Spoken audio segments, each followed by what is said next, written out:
Welcome to Category 5 Technology TV, episode number 390 for Tuesday, the 10th of March, 2015. Woo! I'm Robbie Ferguson. And I'm Kelsey Jensen. How are you?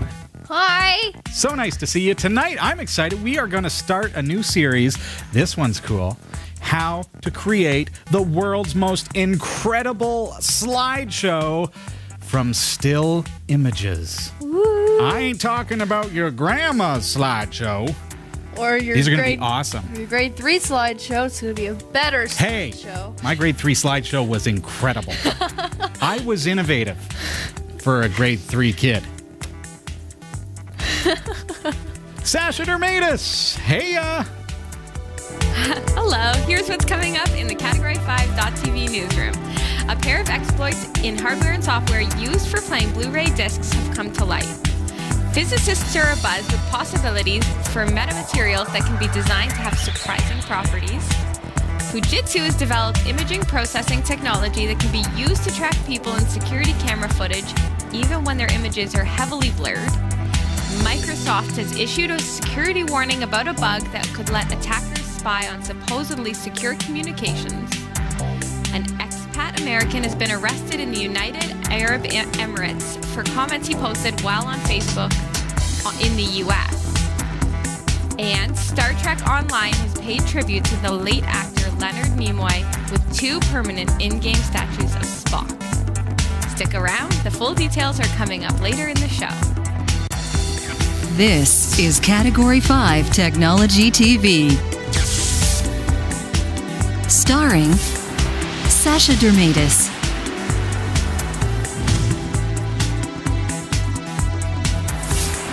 Hillary Rumble,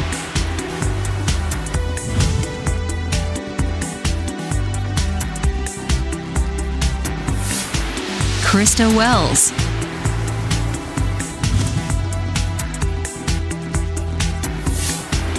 Eric Kidd,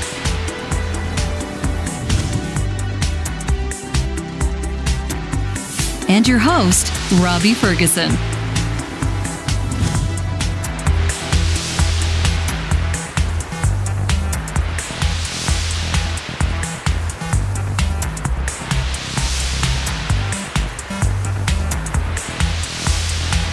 this is Category 5 Technology TV. Welcome to the show. Robbie Ferguson here. Kelsey Jensen. How are you? Nice to see you. Hi, welcome. Thanks for being here. Somebody in the chat room was saying, are we going to do Ken Burns? And we're going to take Ken Burns to the next level. Ooh. Oh. Now, for everyone who has no idea what Ken Burns is. We'll talk about that. Alrighty. Just not now. Okay. Now's not the time, Kelsey. Come on. I'm sorry. But of course, Category 5.tv is a member of the Tech Podcast Network. If it's tech, it's here. cat5.tv/TPN and the International Association of Internet Broadcasters, cat5.tv/IAIB. Did you happen to catch the Google Plus Hangout that happened a couple weeks ago? It was so much fun. What was so cool about that? I think the tour, Yes. live tour. We took an iPod Touch, the latest gen, like it's got a 1080p camera in it. Which is connected it. It's pretty good. Connected it wirelessly to Telestream Wirecast with Wirecast Cam, and Sasha was followed around the studio with for the monopod. with carried with by a you. monopod, and so we captured a live virtual tour or studio tour of the new studio space. So if you haven't caught that, that's a really exciting thing to be able to check out and see, what the space is that we're working with here at Studio D. You can actually get that on our YouTube channel, Linux Tech Show. So check that out. If you're not already subscribed, make sure you subscribe to that YouTube channel, Linux Tech Show. And another cool thing that was there on that night. Carrie Webb was there. Carrie Webb was there. And Who else? And Eric Kidd was there. Eric Kidd was there. It was great. Were you there? Everybody was there. I hope you were. Everybody. But if you weren't, it's also on Roku. Under special features, you'll see the Google Plus Hangouts section. And incidentally, we're getting a lot of views on that video. Yeah. And Category 5 in general is seeing a fair number of views. I believe our weekly average is about 190,000 right now. Which is terrifying, but also really cool. Suddenly very, very nervous. And how much is our monthly? Monthly is almost $1 million. We're at about 800,000 and a half Yeah. or so That's per really month. good. So I think that's thank you very much for tuning into Category 5 TV. And we just, it's all up and up from here, right? We're going to learn some really cool things over the next little while. This year is very exciting. As you probably, I hope that you know, but realistically, having moved into a new studio, it was a really, really crazy busy time for us.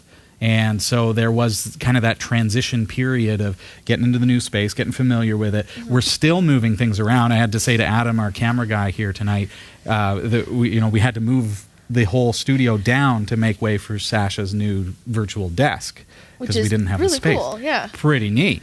Pretty nifty. But it takes up a lot of room. Yeah. Not really. It's virtual. Right. It's a lot bigger on screen than it is in real life, but we still had to move everything back. So, there's all these kinds of things. We're still kind of adapting to the space, So, so it's, I think as we learn our space, and we're really kind of getting to that point, but as we learn the space and what we're capable of with this place, the show is going to get better and better because now we're feeling more comfortable here. Yeah. It's going to be a lot of fun. I think so. It's going to be great. It's so nice having you come along for that ride and that journey. Now we're kind of coming out on the flip side and excited to see what we're going to have for you over the next 6 months, next year. Yeah. Thank you for joining us. What else? Okay. With growth, 190,000 viewers per week, extreme costs. Our internet service bill came in for February, and it was insane. I don't know if I still have the scar from when I bumped my head on the floor, but it's getting there. So I want to say thank you to those of you who have contributed over the past couple of weeks through a donation, through purchases in our online store. But also, a unique way to support the show is by using our affiliate links, going through, if you're going to shop at Amazon or eBay or, any number of online stores, you can go through our website, category5.tv, you click on support the show and our affiliate links, and all you have to do is just follow the link to Amazon and then do your shopping. That's pretty useful. People are buying their toilet paper that way. No lie. Whoever you are. I know you're out there. Thank you. Yeah. So I got our second commission check Monday from Amazon for the sales that you guys have been guys and gals have been purchasing through our affiliate link, and that is about half of our internet bill for the entire month. So it makes a huge difference to even go and be buying things like toilet paper. Yeah, just buy whatever you can off of Amazon. You're gonna do it anyway. And a lot of people, Also, I think these days especially, people are going through a lot of online stores in order to do their purchases. It's very convenient, and it's so fast these days. Oh, yes. If you're buying direct, it doesn't take a whole lot of time to get here. So, and Dreamweaver 909 making the comment that also they're doing groceries now. So if you don't know how like the going, milk would be after a trip around. So if you don't like going outside, Amazon is a place for you. You can support the show and be a hobbit or whatever it is.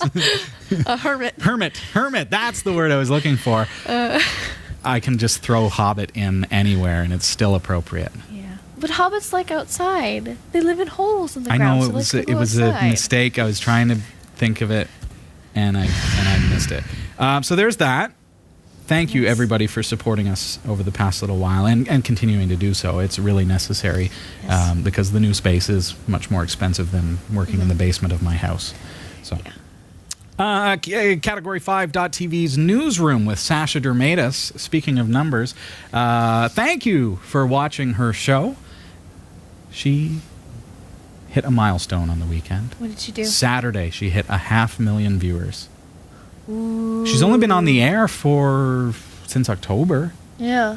Here we are, it's March, so October, November, December, January, February, March, 4 or 5 months. So that's pretty good.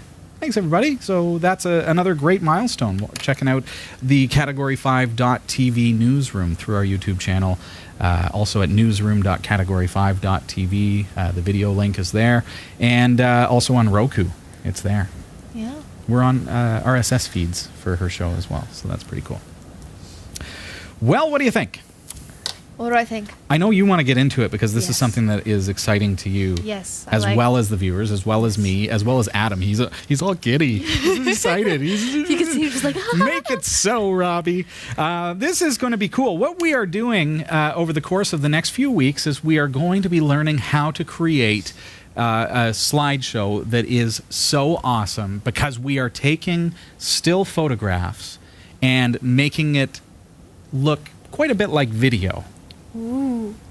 And that's how our slideshow is going to go. Now, one of our viewers mentioned the Ken Burns effect off the top of the show and was wondering, is that what we're going to do? Are we going to be learning how to do Ken Burns effect? So what that is basically, if you imagine a photograph, and Ken Burns, of course, is a documentary filmmaker, Right. and he's kind of become the trademark as far as this particular effect goes. So he takes old military photos and things that are obviously still photographs and gets the camera in nice and tight and moves around on that image. So it gives this little bit of a perception that it is motion video because there is a movement over that photograph. But it's actually a still photo. It's a still photo. Huh. There's not a lot of depth to it. Although there are some times with the Ken Burns effect, you can actually, have the zooming in and panning around. Mm-hmm. You've probably seen the effect before. Yeah.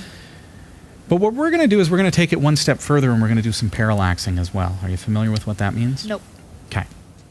You're driving in a car on an interstate, let's Okay. say, because we want this to be really fancy. So if you can imagine, you look out and there are cactuses, obviously. Of course, because why wouldn't there be cactuses on an interstate? Well, not on the interstate, because then Well. you'd be swerving in and out, and that's really dangerous. So they cut those ones down. But the ones that are in the field just to your right, as you're driving at 100 kilometers an hour, or whatever that is in miles per hour, maybe I have no idea. 60? Okay, so you're traveling down this interstate. You look out your window. In the distance are beautiful snow-capped mountains. Obviously, Of it's the desert. course. And so you're picturing this, aren't you? And this is totally messed up because there's also a herd of caribou and some deer.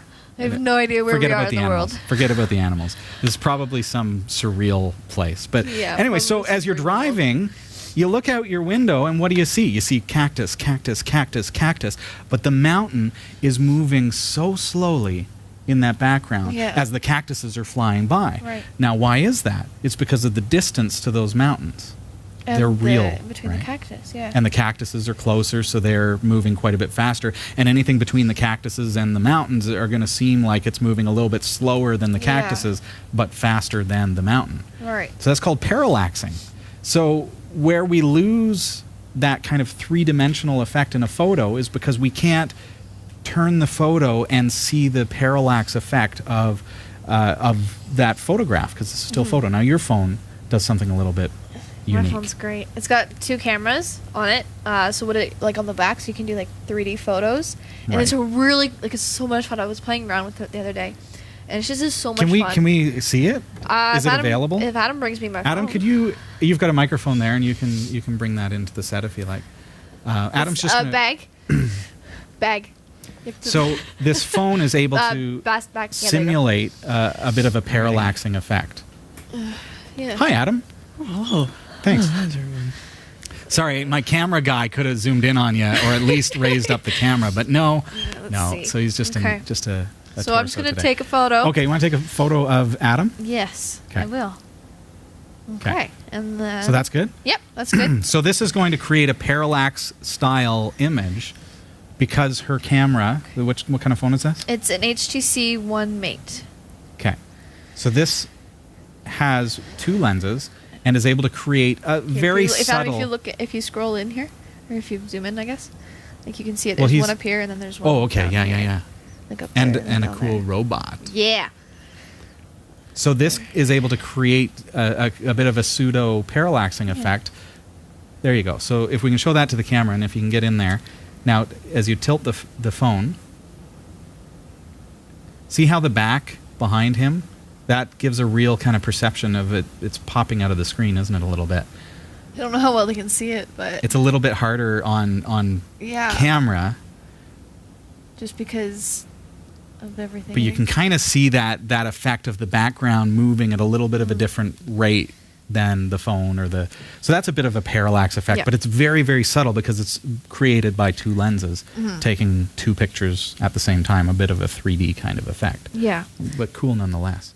So what we're going to do is we're going to take a photo and we're going to actually create parallax on a flat image. So this is an excellent exercise for, say, wedding photographs.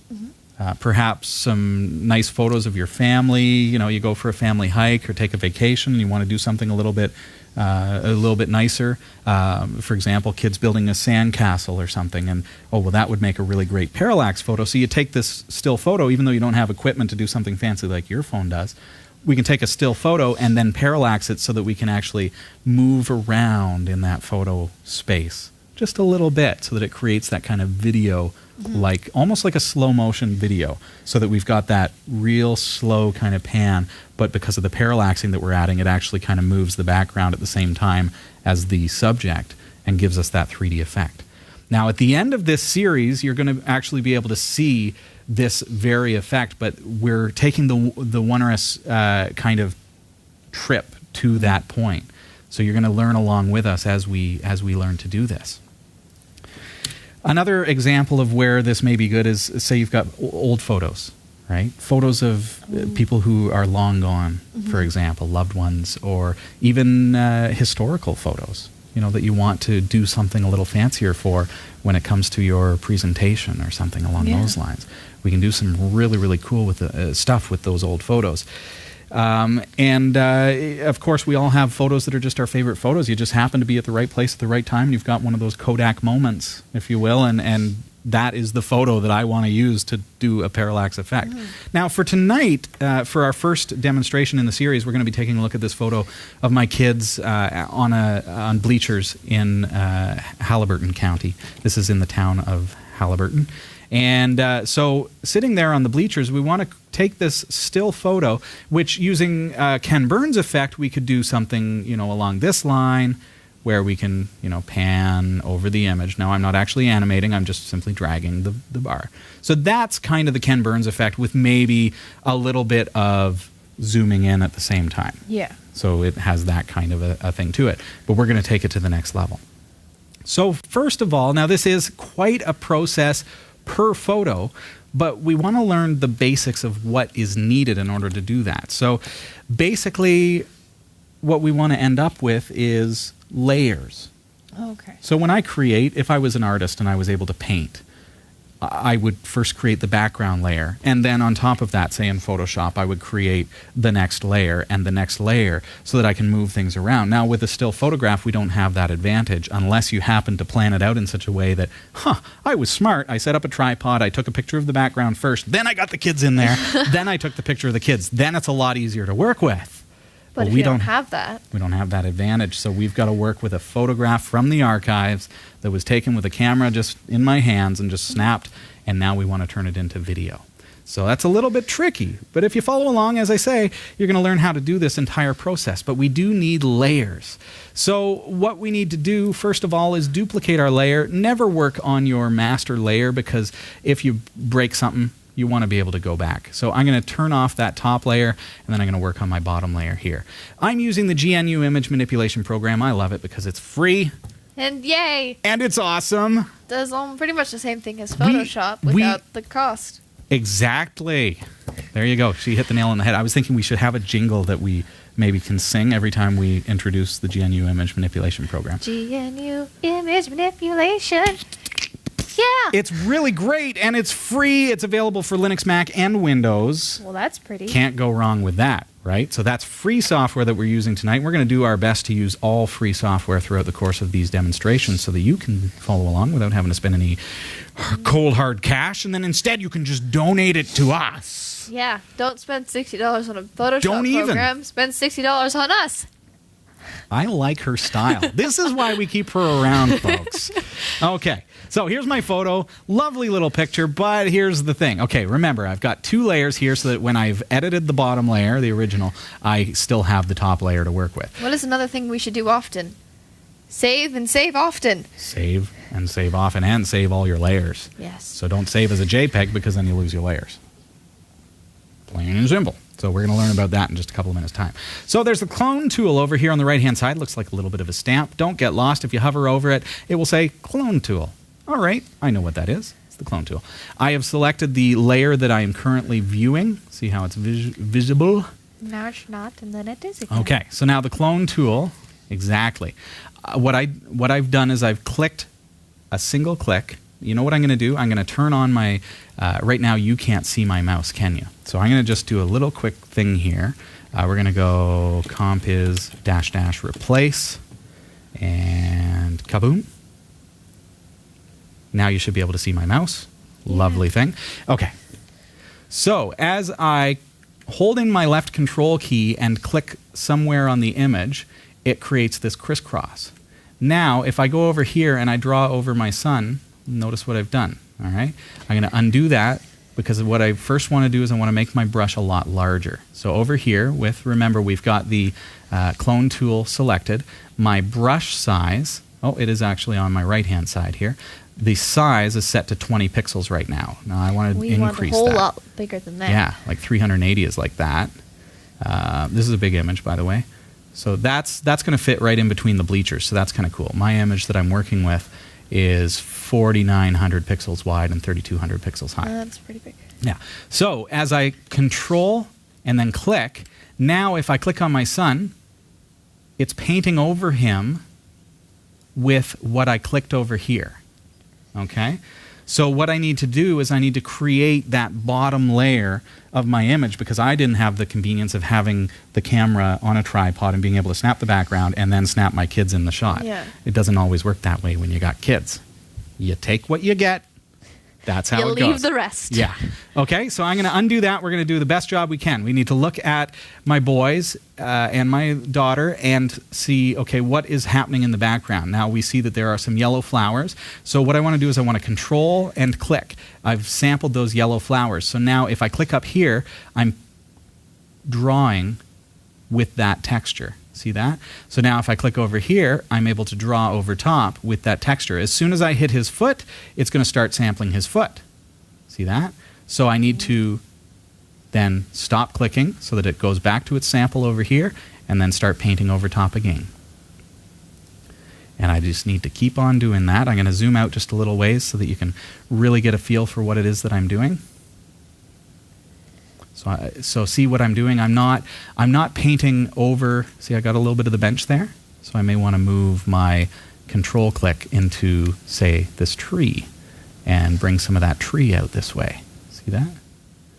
So I basically am able to create a very realistic effect that is going to get them out of the photo because, again, remember, what I'm actually doing here is I'm not working on removing my kids from the photo. I'm working on creating a backdrop for our video because we need to be able to parallax over this.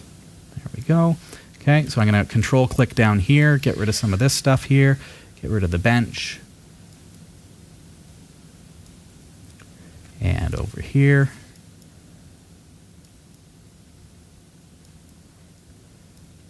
See that? Pretty cool, eh? That's interesting. That's always fun seeing like things that you see like they're one photo and then all of a sudden they're not. Just not. Just not. They're different. Not. Now they're different. Now you see it, now you don't. Exactly. All right. It's like that movie. What movie? Now you see me, now you don't. There's a movie called that? Yeah. It's like a magic movie. It's so original. Yeah. So I'm literally, I mean, you can see, Kelsey, what I'm doing here. I'm literally just clicking around and I'm control clicking to grab a sample and then I'm painting over top. So now you see I'm actually getting a really good effect that those benches are not there. And inevitably, the kids are also not going to be there. So I'm going to grab my son here. Notice I've control clicked over there. And this is a little bit trickier because you see what's happening here? We've got a building, we've got grass, we've got trees. So I want to kind of move around here. Let's grab this tree. Let's see if I can throw that in there. See what I've done? Huh. Okay. I'm going to grab this wall over here. That's a control click. So I've chosen what I'm going to stamp from. And then I'm going to stamp it right here. And of course, if you make a mistake, you can always hit Control Z and put it back. Control Z will undo, but also you can just grab a new sample. That's true. Right? There we go. So now we've got a new It's tree like there he's that invisible. didn't even exist.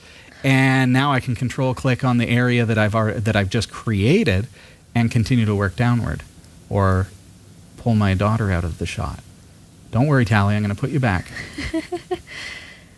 Okay.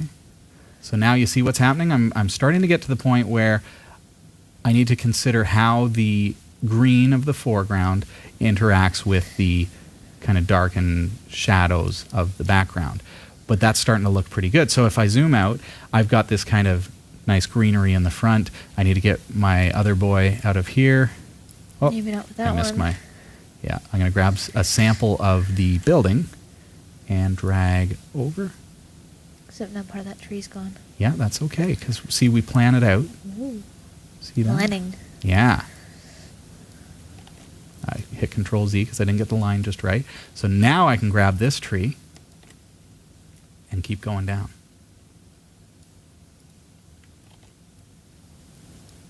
There we go. So we start to get a pretty good.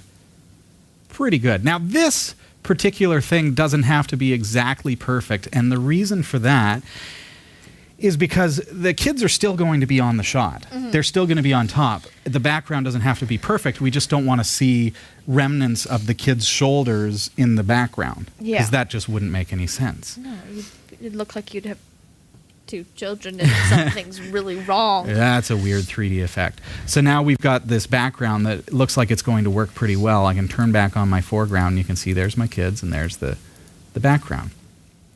So the next step is really, now let's get in here and we're going to notice what I've selected here is the lasso marquee, the free select tool. And I'm going to get in and start tracing around each of the kids, and we're going to do as accurate of a job as we can. Now, because of the fact that this is a demonstration, I'm going a little bit lax with the accuracy a little bit, because you may want to spend, say, an hour or two perfecting this photo, whereas we only have an hour show and we've got other things to do. Yes. But we're going to demonstrate the techniques so that you can actually go through and create this really, really awesome effect. So we're going to pick it up. I'm going to throw over to the newsroom, though, and Kelsey and I are going to keep on working on tracing this while we're talking about the news, and then we'll be right back with you to carry on where we left off. So over to the newsroom. Here is Sasha Dermatis. It's Tuesday, March 10th, 2015, and here are the stories we're covering this week. Would you like some malware on your popcorn?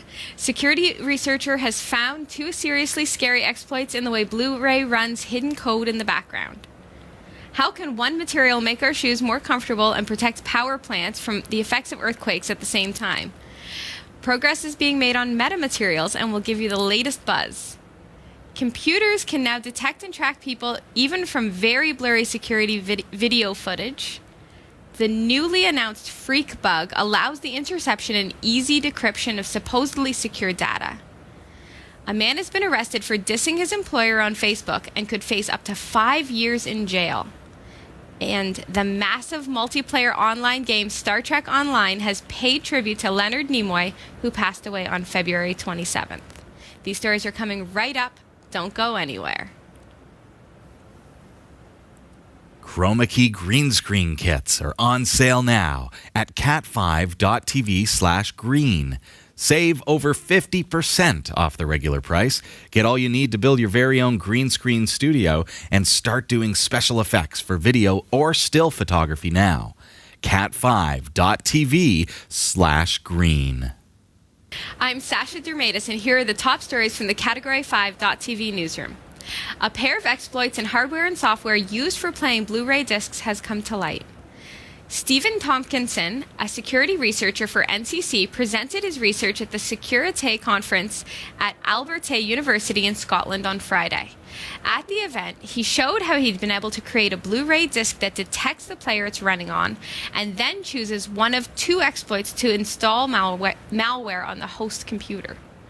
Blu-ray discs support additional content like dynamic menus, which are built into the discs using Blu-ray Disc Java, and these use xlets for user interface. Tompkinson found a flaw in Cyberlink Power DVD, which is included in many Windows-based computers, that allowed him to leave the XLET sandbox and launch malicious code. The second exploit targets Blu-ray players. He was able to get root access on a Blu-ray player where he was able to trick the system into running a command that would install malware. Since the video continues to play, users may not even suspect that something malicious is going on in the background. Until the exploits are fixed, users are being advised to avoid Blu-ray discs from unknown sources. So be careful not to buy your Blu-rays from, a flea market or somewhere where they're at an incredible deal and maybe not in their packaging, Robbie. A lot of that kind of stuff goes on. You see a lot of bootleg discs and stuff. The flea market's a good example, but somebody brings out a box of stuff that looks a little shady, maybe not quite legitimate, and they could put malicious code on there. That's a little bit scary, I'll tell you. That is scary, and yeah. One of those things where you're better off to just go and pay the extra dollars for safety. Well, they have Netflix these days too. I mean, that's true. So there you go. Physicists are abuzz with possibilities for metamaterials that can be designed to have surprising properties. Tweaking the structure of materials to manipulate things like their appearance is already fairly well known. The next phase is changing their mechanics.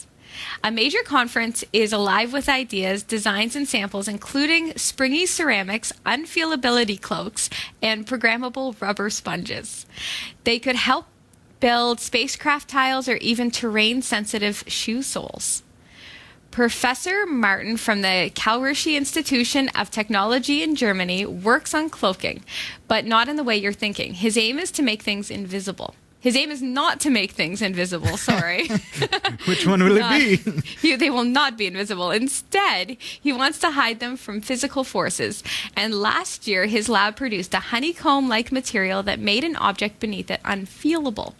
Really? Yeah. That's cool. That's exciting. If this particular metamaterial was a solid lattice that acts like a fluid in certain ways, deflecting pressure around its hidden cargo, which in my opinion is something the pirates will love.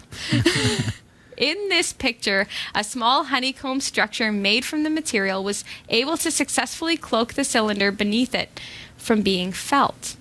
Wow. Yeah. I wonder what that would do for, I'd love to have that on the bottom of my shoe. Oh, yeah. And be able to walk and not feel the stuff that you're stepping on and stuff. Imagine that in a workforce. How comfortable they had would your steel-toed shoes with actually being able to step on a nail and it just kind of absorbs the nail. As a waitress, cool. let me tell you, if I couldn't feel what I was standing on my whole day, I'd be a smiley person. Bed mattresses. Wow. Mattresses. Think about that. Everybody would be in bed all the time. The bowling ball example. Exactly. That'd be I crazy. like this honeycomb thing. Yeah. Wow. The Princess and the Pea. Wow. Yeah. There's no end to it. It was shown that a careful pattern of such materials could divert damaging earthquake vibrations. Turning the ground itself into sort of a metamaterial, it seems, might go so far as to protect a powered station from a tremor.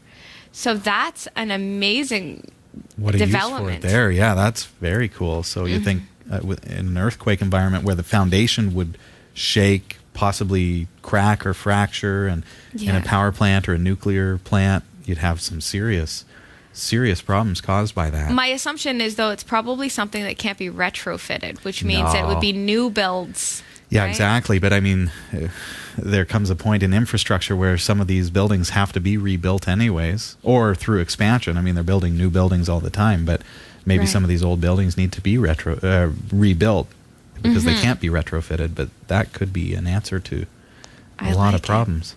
I like it. Fujitsu has developed imaging processing technology that can be used to track people in security camera footage even when the images are heavily blurred. Fujitsu Laboratories said its technology is the first of its kind that can detect people from low-resolution imagery in which faces are indistinguishable. Detecting the movements of people could be useful for retail design, reducing pedestrian congestion in crowded urban areas, or improving evacuation routes for emergencies, it said. Yeah, right. Was that We're not right? falling Yeah, for right. it, Fujitsu. Yeah, right. Yeah. Or maybe tracking your every movement. Fujitsu used computer vision algorithms to analyze the imagery and identify the rough shapes, such as heads and torsos, that remain even if the image is heavily pixelated. The system can pick out multiple people in a frame even if they overlap. I would wonder, though, until this is actually developed, how many people might be misidentified. Using multiple camera sources, it can then determine if two given targets are the same person by focusing in on the distinctive colors of a person's clothing. An indoor test of the system was able to track the paths of 80% of test subjects. So 20% can't be tracked. And Those are the ones wearing the invisibility cloak. That's right. Or Yes. that dress. I can't differentiate the color. Would the computer be able to figure it out? Oh, I like this in some ways, and it scares me in This technology? many ways. Yeah. Okay, so to be clear, it's not tracking. Okay, this technology is not saying that's Sasha Dermatis Right. walking through the mall. They're saying that's a torso. It's saying that is a torso, and it's the same torso that I see on this camera, and it's the same torso that I saw over here 10 minutes ago. Right. But then cross-reference that with other software with a higher resolution camera at the entrance of the mall. This is what they're not telling us. High-resolution camera takes a picture of you on your way in and says, okay, yep, he's the only one wearing that sweater. So as now they have a high res image of me. They've put it through facial recognition programs which already exist, and they're able to say, hey, that's Robbie Ferguson. We've got access to his social profiles, and we can see all this information about him. And then using the low resolution cameras, they can then track my movement through the mall, and they can say, oh, even though these cameras say I don't know who that person is, we can cross-reference that data with other high-resolution data and say, oh, that's Robbie Ferguson there walking through the mall, even though we can't tell from that particular image. So it's almost like a sugar-coating, oh, well, you can't really tell who it is. Well, you can if you cross-reference the data, because we're able to track. So if I'm able to look at you and say that's Sasha Dermatis, and then from afar I can still see you walking, even though I can't from afar tell that that's you, I know that that's you, so I can make that differentiation. So can a computer. That's what they're not telling us, and that's where it becomes a little bit ominous. Why on earth would you put something like this out and call it something other than what it is? Why spin it in a positive way when everybody could deduce that so this that the public will approve of it? It doesn't matter. Because person of interest is the next step. Right, but it doesn't matter if we approve of it or not. It's going to happen anyway. It is absolutely already happening. You know what? You have to just wear layers. Wear layers and take off your layers of clothing. Protect yourself. Change your posture. Exactly. I don't know what to say. I can't figure it out. I don't know who that guy with the yellow dress shirt is. This umbrella that this guy is carrying keeps where changing did that come colors. From? Yeah. Maybe I could go shopping and change in the change room. There you go. Oh, I don't even know what to say. Yeah. Other than, Microsoft has issued a security warning about a bug that could let attackers spy on supposedly secure communications. Called Freak, the bug was found in software used to encrypt data passing between web servers and web users. Initially, the flaw was thought only to affect some users on Android and BlackBerry phones and Apple's Safari web browser. Microsoft's warning suggests millions more might be at risk of losing data. The Freak flaw was discovered by encryption and security expert Karthikeyan Bhargavan, and lets attackers force data traveling between a vulnerable site and a visitor to use weak encryption. This makes it easier to crack open the data and steal sensitive information. Statistics gathered by a group set up to monitor the impact of the Freak flaw suggest about 9.5% of the web's top 1 million websites are susceptible to such attacks. That's scary. The monitoring group has also produced an online tool that lets you check if your browser is vulnerable to the flaw.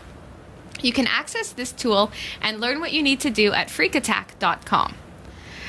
I don't know. Microsoft now. Well, now that they're mentioning it, because originally it was thought that this was just smartphones and things like that, but to find out that it's also affecting the Windows operating system and 9.5% of the world's largest websites, that's a little bit scary, because if we've talked about it before, if someone is able to intercept, play man in the middle with your data, and it's encrypted in a non-safe way, and they're able to decrypt it rather easily, then your financial transactions and the things that you're doing online that should be encrypted and that you trust are encrypted could be compromised, and that's a scary thing. Actually, I have a weird thought. This freakattack.com that you go to find out whether or not your website is at risk. Your computer, your browser that you're using on your computer or your phone. Okay, because I was going to say, could anybody just log in and see whether or not you're at risk and then target you that way? They could. No. Yes.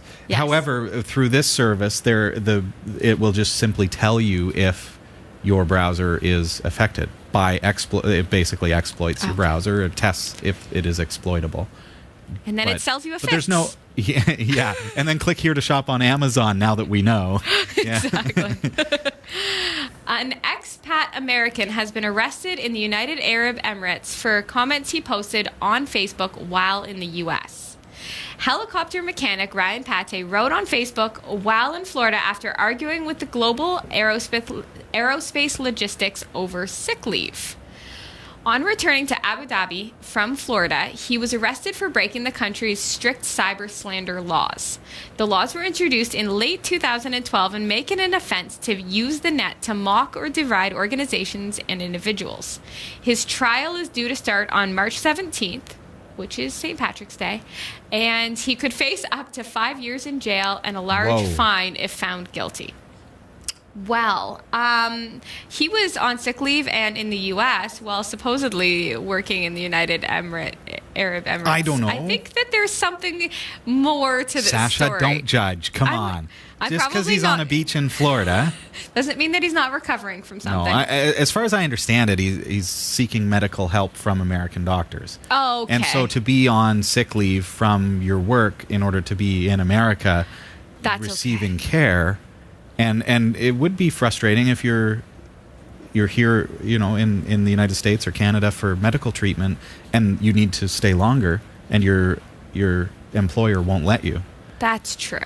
I wonder what slander is. Like, is just stating the facts slander? I think he was probably pretty nasty, but I mean, some people have tempers. And sometimes it unfortunately shows its way onto Facebook, where an emoticon can't necessarily show that you're just taking it out. So if somebody's watching that and it's illegal? Oh, he is not going to have a happy St. Patrick's Day. No. The massive multiplayer online game Star Trek Online has paid tribute to the late actor Leonard Nimoy with 2 permanent in-game statues of Spock. One includes the phrase, "Live long and prosper," while the other reads, "The needs of the many outweigh the needs of the few." In the announcement posted on Friday on the Star Trek Online website, executive producer Steve Ricossa addressed what the late actor meant to the Star Trek community, calling Leonard Nimoy a cultural icon and explaining that his passing has been felt farther and wider than Leonard himself could have possibly known. And it's that humility, despite all of his skills, talents, and fame, that made him someone we all cared about. Nimoy's name also joins another memorial on the site alongside creator Gene Roddenberry, DeForest Kelley, James Doohan, and Majel Barrett. The actor who originated the role of Spock passed away on February 27th at age 83. For all your tech news with a slight Linux bias, visit the Category5.tv newsroom at newsroom.category5.tv. For the Category5.tv newsroom, I'm Sasha Dermatis. Thanks, Sasha. This is Category 5 Technology TV. I'm your host, Robbie Ferguson. You can't see me, She's over there. but I'm Kelsey. Hey, Kelsey. How you doing? Good. Great. Okay. We're going to jump right back into our tutorial. Yes. We're just going to kind of quickly wrap up. I was able to get through all of the marquee of my children. So look at what we've got. I've simply traced around them and the bench. Okay. So this gives us a really good starting point. And then what I did, now you see if I turn them off, look at what we've got. This really cool marquee right around that space. So then I copied to my clipboard the children. So now I can now disable this layer, paste out of the clipboard, and now I've got this layer, which I will now right-click and go layer to image size. There we are. And then we will right-click and go select none. Now it looks exactly like what? The original photo, right? Yeah. So what we can do now is we can move the children around on the image, and it doesn't look like we've got anything behind that. We'll tweak it a little bit over the course of the next couple of weeks, but basically we're able to move them around on that image, and we get a pretty cool effect. So that is not what we're going to achieve. We're actually going to have some nice kind of fly-in effect where the background is moving at a different parallax speed than the foreground, and we're going to get a real kind of 3D effect to it. That's what we're going to be learning over the course of the next few weeks. But that's all the time that we have to commit to it tonight. I hope that you enjoyed the first step in our 3-part series, how to create the ultimate slideshow from still photos. So you want to catch the rest of that, you'll find it on our website, category5.tv, or also on YouTube at youtube.com/Linux Tech Show. Yeah. Questions. All right. Give me the questions. Okay, I will do that. All right. Our first question comes from Courtney. Hey, Courtney. She says she was clicking around her file explorer and came across a subfolder that surprised her. Oh, It surprised her. I didn't put that there. Oh, sorry. Go on. It looks like Windows is storing all of her history. The folder is PC, OS, users, Starflight, searches everywhere. And there are thousands of files in this folder. Yes. The Or big- so you think.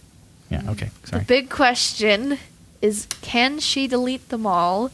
And have you found that folder in your computer? Every computer has it that is, well, not really, but Windows 7, Windows 8, Windows in general has indexed search.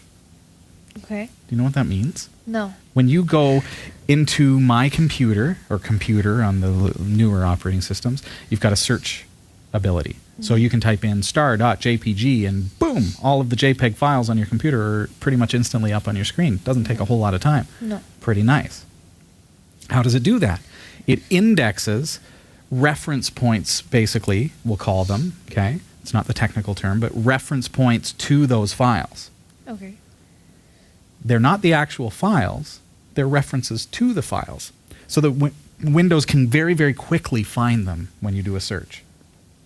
If it didn't do that, it would have to rely on the media to be able to pull all that data, and it would have to spider through the file system, and the NTFS file system is problematic at best with that kind of thing. It can be very, very slow. So in order to make it faster, they created this kind of virtual folder that stores everything. So what you are looking at is not duplicates of those files. It is those files. It is a pointer to those files. Okay? So if I have a picture that is a very special picture to me, okay, and it's the only copy in the world, and it's on my hard drive. You need to have a backup, by the way. But let's just say, for the sake of the example, okay, so this is the beautiful picture of someone that I love. And if I've done a search for star.jpg, now there's a reference point in that folder, searches everything, okay, for this file. Now, it didn't copy the file. It didn't move the file. It just simply said, that's the file. Whenever anyone does a search, that's the file. So now if you go into that folder and delete the reference point, you can't really do that. The reference point points to this file. So if you say delete this, it deletes that. Ooh. So then I've lost my only copy of that file in the whole multiverse. Hopefully there's a parallel universe somewhere where that file still exists. Yeah, let's, you know what? Let's do it. Let's go there. I've got Telestream Wirecast and the ability to browse my hard drive, so let's go. Users, Category 5 Tech TV, searches everywhere. And what do you notice? It looks like it's got everything. So these are basically all the files that have been found when I've done searches. So if I'm looking at this folder, it looks like there is a copy of 5th Anniversary, which is taking up 19.5 megabytes in this folder, users, category 5, TV, searches, everywhere, commercials. Okay, that's a problem because that's taking up space on my hard drive. And if you browse, you'll find, oh my goodness, even the big 2 gig files are here. So I want to what? Delete it. Free up some space on my hard drive. But then that'll be gone. Okay, let's go to properties. And what do we notice? Okay, look at the top here. Users, category 5 tech TV, searches, everywhere, commercials, 5th Anniversary. I've gone to the properties of the file. What do we notice? Location, F, not C. Sort Me is the folder that I dropped it into, /commercials. So there's a folder on my F drive called Sort Me, and it's commercials. So if I delete this file, You're deleting it from the location. I'm deleting it from that, not from my C drive. It's taking up absolutely zero space in my hard drive. In fact, well, I mean, very, very little. Let's go back to searches and right-click on everywhere and go properties and say, how big is this? 248 bytes. Which is... It's a virtual folder. It's not a real folder at all. It's, in fact, just a place, a place that Windows stores those links to those files for searches. So be very, very careful if you're messing around with that. It should be hidden on most systems. Mm-hmm. You don't want to delete anything from there because you're going to delete the actual file. Okay? So notice that those files were on my F drive. That's a big 1 terabyte drive. My C drive is a little tiny 120 gig SSD. Yeah. So if I had thought, oh, well, this is actually taking up 17 gigs on my C drive, my temptation would be to delete everything. But I'd actually be deleting it from my F drive. So I guess in a bit of a simple terms, it'd be like an index in a book. Sort of. Symlinks, if you're familiar with that on Linux. Although in Linux, I believe most of the time, if you delete the symlink, you're just deleting the symlink, not necessarily the file that is the destination. But yeah, be careful of that, okay, Courtney? And thank you for the question. That's cool. Yeah. I hope that we've been able to help. Stay away from it. That's good to know because Get out of there. I'm pretty sure Get back up. If I had ever found that, I'd be like, hey, this is 2 gigabytes. You think it's duplicates? No, thank you. Yeah. I don't appreciate this, and just delete it all. And that's all my files. Disaster And I'm like, averted. Wow. that's wonderful. Thank you. The next question comes from John Brown. Hey, John. He has been inspired by our progress with the Nikon DSLR 5100 to purchase and reflash his own. So use the Nikon Hacker firmware. Sorry. His testing to date has been with the AverMedia Game Broadcaster HD card. Okay, so that's a capture device. Yep. The question is, has your Magwell card allow you to pull in 1920 by 1800 or close? Yeah. Yeah. The Magewell card that we use is a 4K capture card. Okay. It pulls in up to 4K video over HDMI. The AverMedia cards only do 1080p. I can't believe we're at the point now where I'm saying only 1080p. Only 1080p. But Like it's 5 true. years ago, not even 1080p was that was bee's it. knees. Oh my, that's big. Who in their right mind would ever need more than a 42-inch TV? Yeah. Yeah. Rawr, rawr, rawr. So yeah, I'm pulling 1080 by. Well, I'm pulling. Well, we're streaming at 720p. So what I pull is actually lower than 1080p because the resources that I would use in order to pull 1080p would be higher than pulling 720p. Now, we don't get a true 720p frame because the DSLR camera has an oddly shaped sensor. Right. So when we pull video, what you see here, right, is from a DSLR sensor, which is not 16:9, which your screen that you're watching this on is. So if we took the video straight off of the camera in 1080p, it would be stretched. Okay. That's why we're staying with Magewell, because they allow us to now take that stretched image, which is pulling in for us at it's something around 720, but then we just kind of shrink it down a little bit. But yeah, we've had no trouble pulling anything in with the Magewell card, and it is the best of the 3 cards that we've used. And we tried the AverMedia and we tried the Blackmagic cards, and Blackmagic was not a go because they are too picky about the resolution, the dimensions, and the AverMedia was the next best thing. It pulled it in, but it was stretched, and the Magewell card gives us full control over everything so that it can look really, really great. The show is going to be starting at the end of the month, and I'm very, very excited about it. Now, we're pulling things together because it costs money for us to be able to launch new shows. So because of last month's internet bill, things are tight. I'm really, really hoping to be able to bring this to you. If you want to support that show, I would ask that maybe when you throw a contribution our way through our website, just make a little note or pop me an email that says, I want that money to go toward the show. And that is specifically a supplemental broadcast to this show that is specifically geared toward people like yourself who want to be able to broadcast on the web. Yeah. So I'm going to be taking the knowledge that I have from the mid-90s is when I started broadcasting on the web. I mean, as soon as high-speed internet was out, and even before that, I was broadcasting.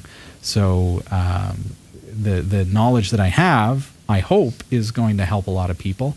I don't claim to be all that or the go-to guy, but Bee's knees. What I know I'm willing to share, and that's what the show is about. And so if that's something that you want to be a part of and support, then I'd appreciate that. And these are the kinds of questions that we will do much more than just talk about. I'm going to be giving you full examples. But check out magewell.com, Magewell, and see some of the devices that they have there. I would stay away from the external devices, go internal PCIe, and that's going to give you the best performance. Anything over USB is going to be subjected to the limitations of USB. Right. So what are some of the limitations of USB? Throughput, bandwidth, power. The more devices you have, the less you can do. So, because it's shared bandwidth and CPU usage. Right. USB it's a hog when it comes to CPU. So if you're pulling 1080p video over USB, CPU usage goes way up. We are pulling HDMI. I'm going to switch real quickly back to our Wirecast system. And you'll see here that while we are pulling video, we're streaming, we're recording to disk, we've got all these cameras open, and we have CPU usage at about 40 some odd to 50%. So that is really because we're using the Magewell card, we're pulling in over HDMI. HDMI through PCI Express is very low resource intensive because the card is pulling in the video and my computer is really just running Wirecast. So, but if you had a USB device, it's going to be clocking up your CPU probably about 20% per device. So, ouch. Yes. Ouch. Yes. All right, one more question. This is from Thank you, by the Calvin. way. Sorry, Kelvin? Calvin. Calvin. Calvin. Not I the have made that mistake before. It's not the unit of temperature measurement. We were talking about the lights, and I kept saying Kelvin or Calvin, whichever one is the right one. Yeah, Kelvin. I said the wrong one, and so I got hated on for that. But Calvin, we got it right, so nice to have you joining us. Thanks. He would like to know, how will this switch from Upstart to System D affect the average user, or will it mainly affect programmers and power users like Robbie, like you, I guess? Is System D better than Upstart for Vivid? And what are they? Firstly, I guess, what are Upstart and System D? Okay. Ginormous question. I'm going to take the easy way out and just remind you that we're out of time. That worked out well for me. But I do want to help you. But, okay, talking about init and System D and Upstart and all this kind of stuff is very, very technical, very, right? So maybe, a good thing for you to research. I will post links. I had a chat with Garby in our chat room today, and he had some really great resources for us to be able to help you understand this. And I'm going to post those in the show notes for episode number 390 so that you've got a nice little starting place. I'll tell you though, init is basically, it's the first thing that happens when you turn on your Linux computer. The computer has to do something. What's it going to do? It's up to init to tell it what order to do things in, what is dependent on other things, and when we can do all the things that we need to do. It's basically a fancy organizer for a computer. Kind of, sort of, but if you think about, okay, I need to have, I've got a NAS box, a network attached storage, so my hard drive is on my network. So if my network card is not yet connected to the network, and my computer tries to connect to the NAS box, how is it going to do that? Because I don't have a network connection yet. If it tries to start the X environment, the desktop operating system, the desktop that I see, before the NVIDIA drivers have loaded, well, how does that work? Because now it can't do it. So init tells it the order in which to do things. So the original init that has been around for years and years and years is obsolete because it was very sequential. It was very, wait for the network card to come up, then mount your NAS drives, then do that, then launch NVIDIA, then launch X. And it's a very time-consuming process. And so the boot process was very, very long and slow. So along comes Upstart from Canonical to try to remedy that. One of the developers there started it, and Canonical decided to back it, and they included it in their distribution, Ubuntu. And it was really great because things are happening in parallel. So I'm loading your network drivers and NVIDIA drivers at the same time, and when the network drivers are up, I'm loading NAS, and when your video drivers are up, I'm loading X. And so all this stuff is happening in a multitasking way, and things are working really, really well. But then System D comes out a couple years later and says, okay, we're going to take it one step further. We're not only going to multitask, we're going to put everything in these little containers and say, okay, now if you want to upgrade your NVIDIA drivers, you can pull that one out, pop in the new one, and everything still runs. And you don't have to restart the whole computer. You can just restart that container or that one driver, and things will still work. It also means that the logging system, which normally would have to wait for things like the file system, how can you start saving to a log file if your hard drive is not yet mounted? Because there's nowhere to save it. So it has things like buffers and sockets that, to make it really lay speak, starts logging in memory before the hard drive is even mounted, and then once the hard drive is mounted, it says, okay, now I can save to the hard drive. So it's able to do things in a different order, and it's not quite as sequential as the old way of doing init. So your boot is... Wow, yeah. But then it also is needed when you shut down, because you think, okay, well, when I shut down, what happens to my computer? Everything doesn't just crash and all the power goes out. It has to do the backwards of init. It has to de-init everything and close it down safely and save the work and close out the log files and do all that. And that's all a part of it as well. System D was accepted by Debian as the new init daemon, so that's a big thing because Ubuntu is based on Debian. So, okay, we've been developing this thing called Upstart for so long, and it's been coming along really, really well. It's stable, it's rock solid, it's working really well, but now Debian, which we are based on, is going to be using System D. Okay, maybe that's the way to go, and that's kind of the way things are going. So, probably some hurt feelings in developer land, and, it's a hard thing because, they've been kind of neck and neck, and all of a sudden now, okay, Canonical's product is going by the wayside. So we'll see what happens over the next little while. I hope that little quick summary has helped you, but otherwise we are completely out of time. I went a little bit over there. Oops, that's okay. Blah, blah, blah, blah, blah, blah, blah, blah. I will post links for you to really summarize things and give you more details. So our intro music is going to run out. Before that happens, I'm going to restart it, and we're out. Have a great week. Kelsey, thanks for being here. Adam, Yep. Cheers, man. And we'll see you next Tuesday night. Bye. Bye-bye. We hope you enjoyed the show. Category 5 TV broadcasts live from Barrie, Ontario, Canada every Tuesday at 7 p.m. Eastern. If you're watching this on demand or through cable TV, check out the local showtimes in your area at category5.tv and find out when you can watch live and interact in the community chat room. Category 5 is a production of Prodigy Digital Solutions and is licensed under Creative Commons Attribution 2.5 Canada. We'll see you next time. Thanks for tuning in.